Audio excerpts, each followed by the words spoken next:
नमस्कार, आप सभी का स्वागत करता हूं अपने YouTube चैनल सुरेंद्र सिंह बोरा में।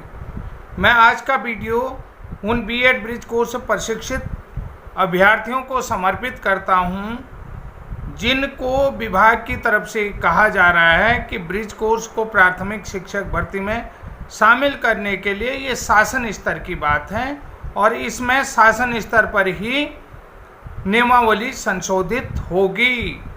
ये बहुत अच्छी बात है कि हमारे साथ बहुत सारे सीनियर लोग भी जुड़े हुए हैं जिन्होंने बीएड का भी कई लोगों ने नेतृत्व किया है।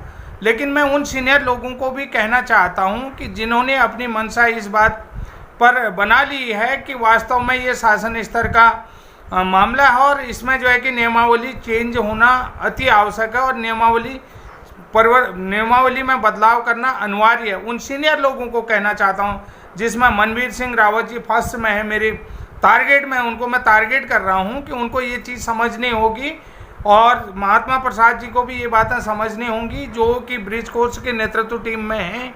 इन लोगों की भी अपनी याचिका लगी है, तो इनको सबसे पहले ये समझना होगा कि जो ब्रिज कोर्स को प्राथमिक शिक्षक भर्ती में शामिल करने के लिए नियमावली में किसी की चीज़ की बदलाव नहीं है, बल्कि शासन स्तर पर एक लाइन लिख देनी है कि मानव संसाधन विकास मंत्रालय भारत सरकार नई दिल्ली की अधिसूचना 17 अक्टूबर 2017 के अनुसार अभ्यर्थियों के पास प्राथमिक शिक्षक कक्षा 1 से 5 तक की न्यूनतम अर्हता है और ये न्यूनतम अर्हता के आधार पर प्राथमिक शिक्षक बनने के लिए योग्य हैं। यही लाइन जो है कि निदेशालय स्तर से जाना है, यही जो बात है कि वो महानिदेशक तक ये बात लिख करके नीचे स्तर से ऊपर तक जानी है। इतनी छोटी सी बात है और यही लिखना है।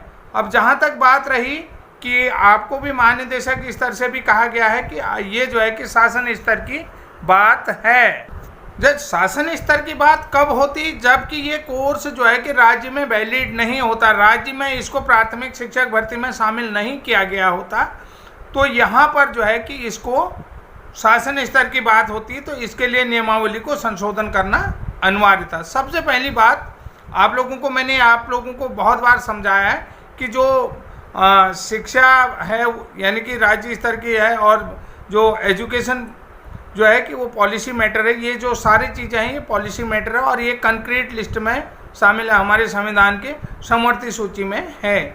यानी कि सबसे पहली चीज़ तो है कि ये सेंट्रल पॉलिसी है। सेंट्रल गवर्नमेंट जो पॉलिसी एजुकेशन के लिए बनाई है उसको राज्य को आज नहीं कल तो मानना ही मानना होगा, लेकिन ये कंक्रीट लिस्ट में भी शामिल है।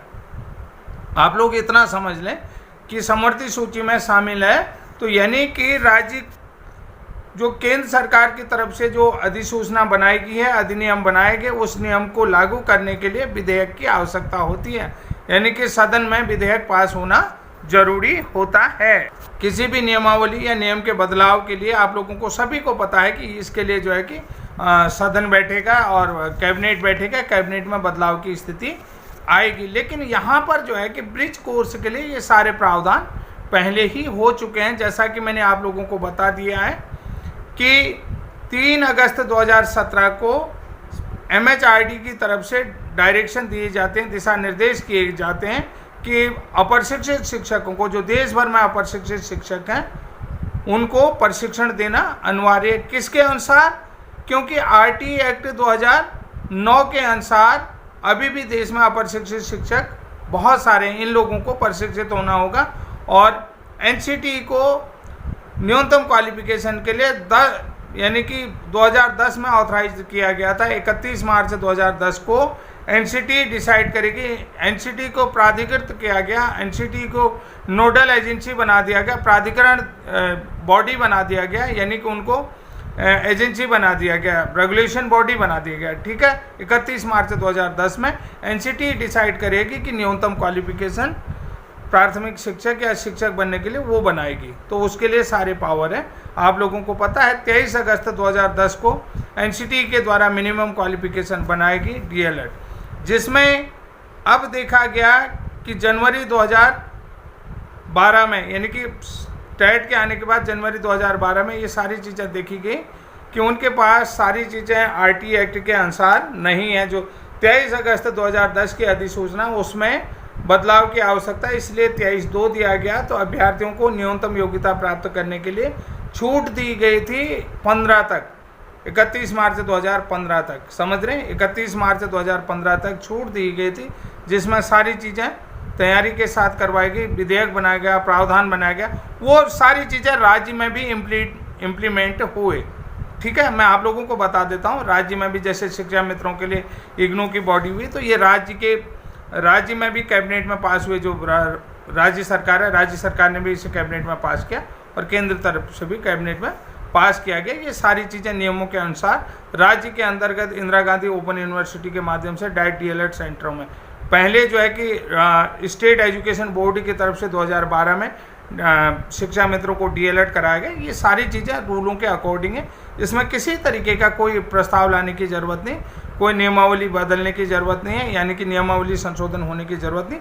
ये ऑलरेडी राज्य के कैबिनेट में भी इस चीज़ को शामिल किया गया है। इसके लिए सारे नियमबद्ध तरीके से कार्रवाई की, केवल आपको भटकाने के लिए ये कहा जा रहा है कि ये सारी बातें शासन स्तर की हैं। वह अब शासन स्तर की हैं तो वो किस आधार पर हैं? आप लोगों को जो हमारा जो 15 दिन के बाद जो शिष्टमंडल जाएगा, जिससे हम लोगों की बैठक होगी, यानी कि निदेशालय स्तर पर हम लोगों का अपना पक्ष रखेंगे, निदेशालय अपना पक्ष रखेगा, तो इसलिए आप लोगों को तैयार रहना पड़ेगा कि आप लोगों को अपना पक्ष कितनी मजबूती के साथ वहाँ पर रख सकते हैं। हो सकता है तो अपने एडवोकेट को भी तैयार रखें अपने पक्ष को रखने के लिए निदेशालय स्तर पर। तो साथियों, ये बहुत सारी बातें आप लोगों को समझना। जब देखा गया, आप लोगों को पता है कि जब 2015 तक जो है कि पूरी तरीके से अप्रशिक्षित शिक्षकों को प्रशिक्षित नहीं किया गया, उसके बाद 17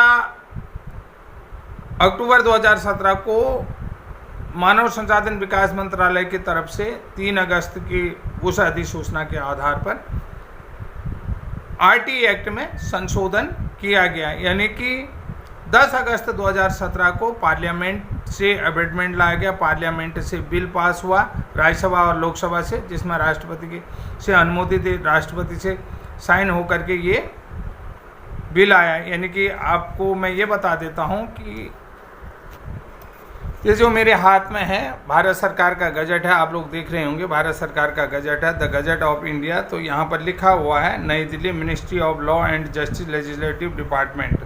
तो यहाँ पर जो है कि ये जो है entered by the parliament 68th year Republic of India, यानी कि ये जो है कि एजुकेशन पॉलिसी, यहाँ पर right to children to free and compulsory education amendment act 2017, यानी कि सरकार की तरफ से, लॉ मिनिस्ट्री की तरफ से ये जो है कि अमेंडमेंट लाया गया आरटी एक्ट में।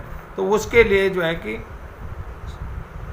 1 अप्रैल 2015 से 4 साल के भीतर मिनिमम क्वालिफिकेशन 31 मार्च 2019 तक आपको कंप्लीट करनी पड़ेगी।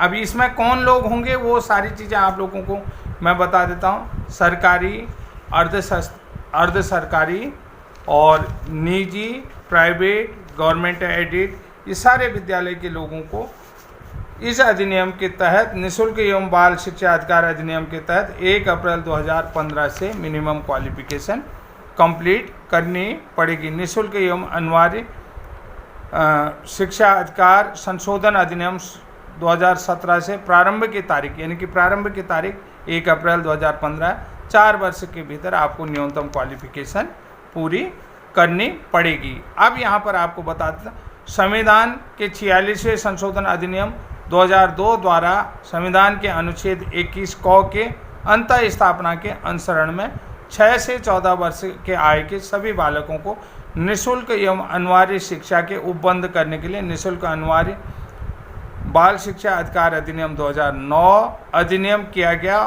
उक्त अधिनियम 1 अप्रैल 2010 से प्रकृत किया गया। तो यहाँ पर ये सारी चीज़ें आप लोगों को बताई गई हैं कि कैसे कैसे ये नियम आप लोगों को करना है। अब यहाँ पर देखिए, ये सारी चीज़ें आप लोगों को ये देखना होगा कि उक्त अवधि, यानी कि जो 4 साल का, उक्त अवधि के पश्चात राज्य सरकारी सेवा में अप्रशिक्षित शिक्षकों के प्रशिक्षण प्रक्रिया जारी रखने में समर्थ नहीं होगी। चाहे वो प्राइवेट स्कूल में, राज्य सरकारों ने अप्रशिक्षित शिक्षकों के प्रशिक्षण की अवधि का विस्तार करने का अनुरोध किया था और प्रशिक्षण प्रक्रिया ये राज्य से ये चीज़ें करी गई थी। ठीक है, राज्य सरकारों की तरफ से ये हो गया। जो लोग कह रहे हैं कि ये शासन स्तर का मामला है, तो यहाँ पर आप लोगों को सारी चीज़ें देखनी पड़ेंगी कि यहाँ पर कोई परंतु अरंतु नहीं होगा। समझ रहे हैं?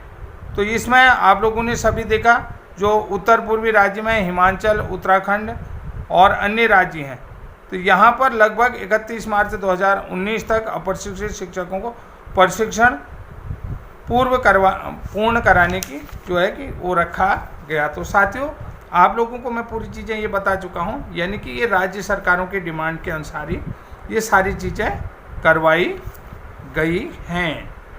तो आप देखिए, सबसे बड़ी बात एक चीज़ कहते हैं कि आप लोगों को कहना है कि ये शासन स्तर ही इसमें बदलाव करेगा। यहाँ पर कुछ बदलाव नहीं करना है, कोई नियमावली संशोधन करने की। जो सीनियर लोग कह रहे हैं कि नियमावली संशोधन, भाई नियमावली संशोधन नहीं होगा, क्योंकि ये पूर्व से ही ये नियम जो है कि यहाँ इम्प्लीमेंट किया गया है। इम्प्लीमेंट कैसे किया गया? जैसे कि अगर राणा जी मुझे सुन रहे हैं, हमारे अध्यक्ष साहब राणा जी के अंदर भी ये चीज़ अभी पता नहीं है, ये चीज़ समझना चाहिए, शासन स्तर की बात नहीं।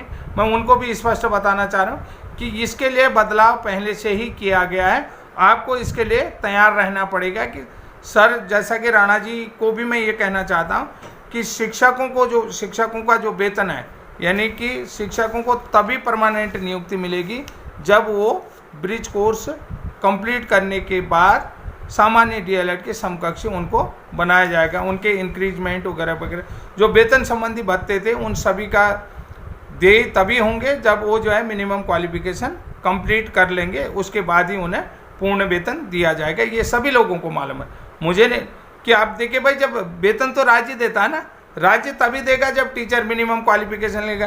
तो अब यहाँ पर जो है कि शासन स्तर की बात कैसे होगी, नियमावली संशोधन कैसे होगी, क्योंकि ये तो ऑलरेडी नियमावली में है। तो यहाँ पर आप लोगों को पता है टीचरों का जो भी देय होते हैं, वेतन संबंधी जो भी भत्ते होते हैं, वो मिनिमम क्वालिफिकेशन कंप्लीट करने के बाद जब सामान्य डीएलएड के समकक्ष हो जाएगा तभी उनको। यहाँ पर देखिए, आपको मैं ये बता देता हूँ, बीएड समझ रहे हैं, यहाँ पर ये साफ लिखाया जाता है कि इस प्रशिक्षण को 6 माह का प्रशिक्षण जो ब्रिज कोर्स, तदोपरांत आहूत प्रशिक्षण परीक्षा उत्तीर्ण करने के बाद बीटीसी सामान्य कोर्स में प्रशिक्षित अभ्यर्थियों को समतुल्य माना जाएगा। यानी कि ये पूरी चीज़ें लिखी गई हैं। आप ये देख सकते हैं कि जो राज्य के अंतर्गत बीटीसी होता है, उनके समकक्ष इनको माना गया है। कब? बीएड के साथ 6 महीने के ब्रिज कोर्स के बाद सामान्य डीएलएड के समकक्ष इनको माना गया है राज्य के अंतर्गत। तो अब आप कैसे कह रहे हैं कि भैया नियमावली संशोधन होगी? नहीं होगी। मैं कह रहा हूँ, केवल यहाँ पर इन्होंने ये लिखना है, सेंट्रल को भेजना है, ये लोग योग्य हैं। 17 अक्टूबर 2017 की एमएचआरडी की अधिसूचना के अनुसार ये लोग न्यूनतम अर्हता, शिक्षक बनने के लिए न्यूनतम अर्हता रखते हैं और वर्तमान में ये शिक्षक बनने के लिए योग्य हैं। तो इनको नियुक्ति प्रक्रिया में शामिल किया जा सकता है, कोई बदलाव की जरूरत नहीं है। जो लोग समझ रहे हैं, देखिए सारी चीज़ें मैं आपको बता देता हूँ कि जो उत्तराखंड में गतिमान राजकीय प्राथमिक विद्यालय में सहायक अध्यापक के 2906 पदों में सापेक्ष पर्याप्त प्रशिक्षित अभ्यर्थी न मिल रहे हैं, तो ऐसे में 50% रिक्त पद रह जाएंगे। तो ऐसे में क्या हो रहा है कि सरकार क्या चीज़ चाहती है? सरकार ये चाहती है कि अन्य प्रशिक्षितों के माध्यम से सेंट्रल को प्रस्ताव भेजा जाए, अन्य प्रशिक्षितों के माध्यम से सेंट्रल केंद्र सरकार को प्रस्ताव भेजा जाए और भर्ती प्रक्रिया पूर्ण की जाए, जबकि राज्य के पास न्यूनतम योग्यताधारी अभ्यर्थी ऑलरेडी हैं। तो केंद्र सरकार की अधिसूचना क्या कहती है, इस चीज़ के बारे में भी आप लोगों को समझाता हूँ कि प्राथमिक शिक्षक के पद में नियुक्ति के लिए केंद्र सरकार द्वारा जो अधिसूचना, केंद्र सरकार की जो अधिसूचना, उसके द्वारा प्राधिकृत जो जिसको बनाया जाता है, जिसको अधिकृत किया जाता है, किसी भी, जैसे एनआईओएस को अधिकृत किया गया, प्राधिकृत किया गया किसी शैक्षणिक प्राधिकरण द्वारा। अब कि एनआईओएस को किसने अधिकृत किया? एनसीटी ने। एनसीटी कौन है? Nodal agency.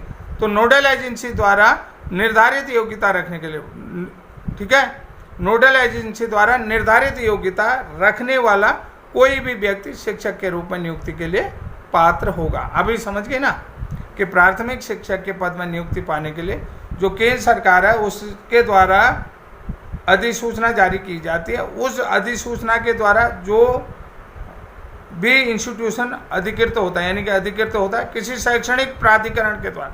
शैक्षणिक प्राधिकरण कौन है, यानी कि नोडल एजेंसी कौन है, हमारे ऑथराइज्ड बॉडी कौन है, किसी ऑथराइज्ड बॉडी एनसीटी द्वारा प्राधिकरण द्वारा निर्धारित योग्यता, जो एनसीटी द्वारा निर्धारित योग्यता है वो अगर कंप्लीट कर लिया तो वो व्यक्ति शिक्षक के पद पर नियुक्त हो सकता है। ये शासन स्तर की बात नहीं है, इसमें कहीं पर भी नियमावली में बदलाव नहीं करा। ये आपको सिर्फ भटकाने का काम हो रहा है, आप भटक रहे हैं और आप उस बात को मानेंगे कि नियमावली में आप तो हैं ही नहीं। क्या हमें जो भी अधिकारी भी कह देगा, अनुभाग वाले कह देंगे आप तो नियमावली में है ही नहीं, लेकिन आपको क्या करना है, पूर्व की बातें रखनी है। पूर्व में तो देखिए ना, जो हमारा रिट पिटीशन में एनेक्जर 8 लगा हुआ है, एनेक्जर 8 लगा रखा है।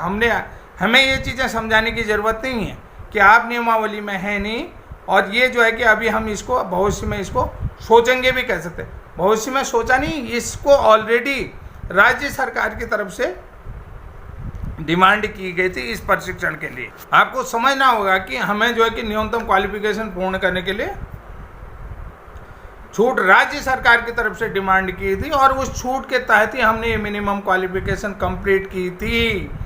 जो लोग हमें समझाने की कोशिश कर रहे हैं, हमारे पास गजट है कि राज्य सरकार ने इसके लिए केंद्र सरकार से छूट मांगी थी कि नहीं मांगी थी? मांगी थी। पहले कब तक दिया गया थी ये छूट? 31 मार्च 2016 तक। उसके बाद कब तक इसको बढ़ाया गया? 4 साल और बढ़ाया गया, तो 31 मार्च 2019 तक, जिसमें आपके शिक्षा मित्र भी शामिल है। राज्य के सरकारी विद्यालयों में वो लोग कार्यरत हैं। राज्य की प्राथमिक राज्य की शैक्षिक संस्थाओं के साथ वो लोग कार्य कर रहे हैं, उन लोगों के साथ भी ये चीज़ें कराई जाती है। तो प्राइवेट स्कूल है या सरकारी विद्यालय, ये सबके लिए रूल एक सा था। इसके लिए आप लोग तैयार रहिए कि अपना पक्ष आप निदेशालय में मजबूती के साथ रख सकते हैं। ये मैं उन लोगों को कहना चाहता हूं कि जैसे मनवीर सिंह रावत जी हैं, हमारे अध्यक्ष जी सुरेंद्र राणा जी हैं, अन्य साथी हैं, उन लोगों को ये भली भांति समझना होगा। यहाँ पर कोई भी किसी भी प्रकार का कोई संशोधन या विधेयक लाने के शासन स्तर की कोई भी बात नहीं है, क्योंकि इस योग्यता के साथ ऑलरेडी डिपार्टमेंट में अभ्यर्थी नौकरी कर रहे हैं। ये चीज़ समझना है, इस योग्यता के साथ ऑलरेडी जो है कि प्राथमिक शिक्षक विद्यालयों में नौकरी कर रहे हैं। तो यहाँ पर किसी भी प्रकार का किसी चीज़ की ज़रूरत नहीं है जो आप लोगों को गुमराह होने की आवश्यकता पड़े। तो साथियों, आज के लिए इतना ही। तब तक के लिए जय हिंद, जय उत्तराखंड। वैसे मैं आप लोगों को बता देता हूँ, आधा काम मैं आपका निदेशालय स्तर पर कर चुका हूँ।